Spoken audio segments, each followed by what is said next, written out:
آسمان پر میرے 2 وزیر جبرائیل میکائیل، دنیا میں بھی میرے 2 وزیر ہیں، ایک حضرت ابو بکر اور دوسرے حضرت عمر رضی اللہ عنہما۔ اور حدیث مبارکہ میں ہے رسول اللہ صلی اللہ علیہ وسلم نے ارشاد فرمایا، اے عمر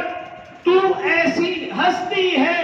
اللہ نے تیری زبان اور تیرے دل پر حق جاری کر دیا ہے، حق کے سوا تیری زبان اور تیرے دل سے کچھ اور نکل ہی نہیں سکتا۔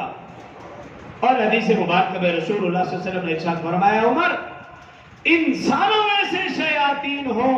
یا جنات میں سے شیاطین ہوں، عمر وہ تجھے دیکھ کر بھاگ جاتے ہیں۔ ایک حدیث مبارکہ میں یوں ہے، اے عمر جس راستے سے تو گزر جائے شیطان اس راستے پر بھی نہیں گزرتا، اسے معلوم ہو جائے عمر اس راستے سے گزر ہے، شیطان بھی وہ راستہ چھوڑ دیتا ہے، وہاں سے بھاگ جاتا ہے۔